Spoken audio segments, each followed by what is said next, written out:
조갑제 TV 시청자 여러분 안녕하십니까. 2020년 11월 18일 정오입니다. 세계 어느 나라든 그 나라를 대표하는 광장이 있습니다.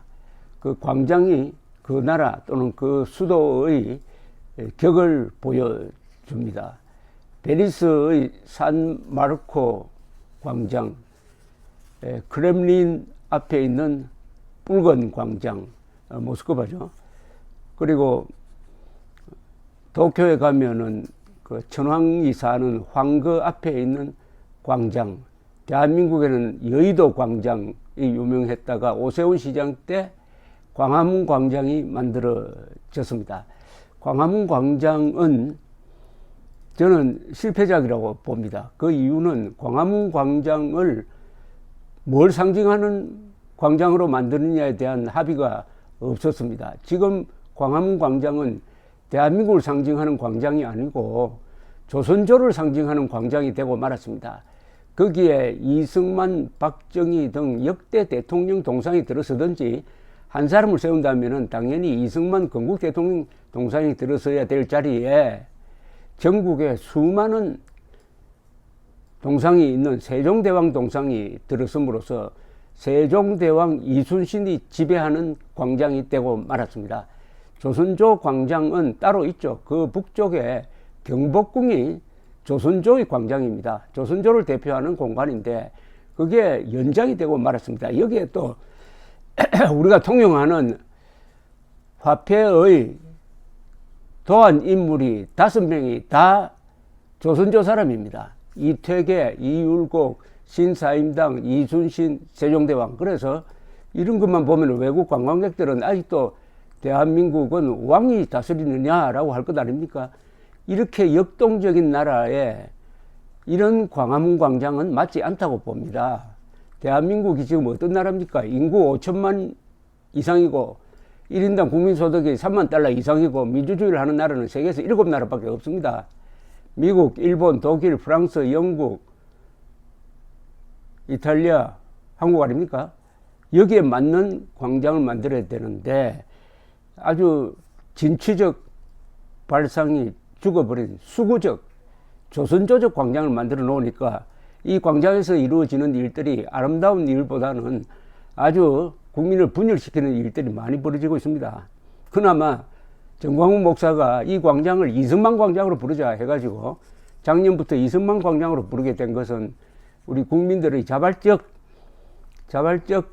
분노의 표시라고 저는 그렇게 생각하는데, 지금 서울시가 광화문 광장 재구조화 사업을 하겠다고 지금 안을 발표를 했고 여기에 대해서 찬반 논란이 오가고 있습니다. 그 요지는 광화문 광장이 지금 양쪽은 길이고 도로고 한복판에 쭉 길게 띠처럼 광장을 만들었는데 이게 불편하다는 겁니다. 이 문제의식은 옳다고 봅니다.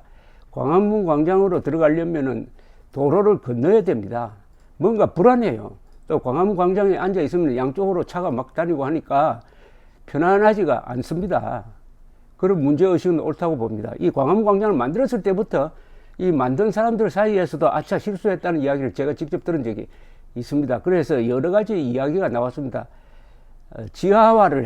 도로를 아예 지하화를 하고 이 지상에 나와 있는 전 광화문 광장과 양쪽 도로를 다 공원화 해가지고 세계에서 가장 큰 광장을 만들자 하는 안도 있었습니다. 저는 그건 나름대로 의미가 있다고 생각하는데, 이번에 서울시가 이 서쪽 도로를 공원화 하는데 연장을 해가지고, 그러니까 공원화하고 광장과 연결시키려고 해가지고 나무를 심고 공원과 광장이 같이 있는 어떤 공간을 만들겠다 이렇게 하니까 여기에 대해서 반발하는 사람들이 교통, 체증 등등의 문제를 제기를 하고 있는데 아무도 이 광화문 광장의 역사적 성격이 이게 맞느냐 하는 데 대한 논의는 오가지 않고 있는 게 유감입니다. 이 본질적인 문제, 광장이 가지고 있는 상징성, 역사적 상징성을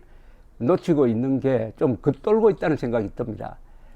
그리고 하나 아쉬운 것은 그 가운데 있었던 은행나무 우리나라에서 아마 제일 잘생긴 은행나무를 다 뽑아버려가지고 좀 삭막하게 보이는 거. 이 가을만 오면은 참, 좀 쓸쓸한 느낌이 드는 것도 있습니다. 그런데 이 광장을 최초로 만들었던 오세훈 전 서울시장이 자신의 페이스북에 이 문제에 대해서 자신의 소견을 밝혔습니다. 이 재개조 사업에 대해서 반대하는 이유 중에 하나가 왜 이렇게 졸속으로 서둘러 하느냐.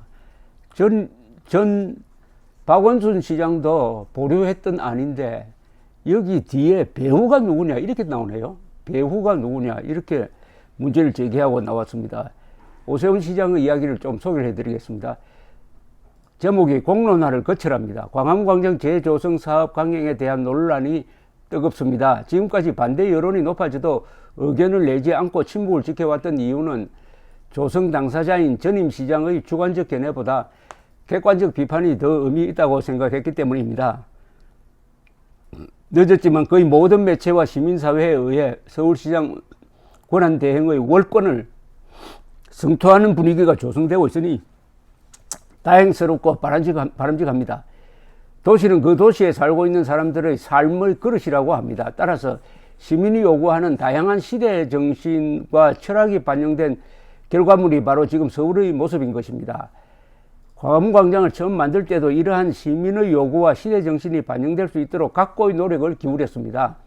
숭례문에서 경복궁까지의 국가 상징거리를 조성하여 역사 문화 도시로서의 서울을 재탄생시키고자 하는 서울시의 의지가 담겨져 있었습니다. 특히 한국을 방문하는 외국 관광객에게 우리나라의 위인인 이순신 장군과 세종대왕의 위협을 알리고자 했던 강한 역사의식도 담겨져 있었습니다. 여기에 대해서는 제가 아까 이견을 먼저 말했습니다. 우리나라의 위인이 어떻게 이순신 세종대왕만 있습니까? 이승만 박정희 위인 아닙니까? 20세기의 가장 위대한 지도자 10명, 20명 안에 들어갈 수 있는 사람인데 이순신 세종대왕 역사적 공간이면 이게 대한민국 공간이어야 하는데 안 맞지 않습니까? 자, 계속해서 오세훈 씨는 이렇게 주장합니다. 그래서 전문가 시민위원회의 의견과 여론조사를 통한 압도적 다수 의견을 모아 편측안이 아닌 중앙안으로 결정되었던 것입니다. 편측안이란 것은 한쪽으로 모으는 그런 광장이 아니고 가운데에 광장을 만들었다 이런 설명이네요. 그런 광장이 다시 파헤쳐지고 있습니다. 시민들은 광화문광장 재조성 사업이 무슨 의미가 있는지 왜 하는지도 모릅니다. 그저 광장이 중앙이 아닌 편측에 있어야 한다는 한 건축가의 고집뿐입니다. 거기에 791억 원의 세금이 쓰입니다. 코로나로 가뜩이나 국민들이 살기 어려워진 마당에 도대체 누굴 위한 공사인지 묻고 싶습니다. 교통 과부하와 미적 불균형, 공사 비용 낭비는 차치하고라도 무모한 결정의 배후는 밝혀져야 합니다. 한 건축가가 본인의 제안을 관철하고픈 욕망에 광화문광장을 기형적으로 만들겠다고 나선 건 아니길 바랍니다.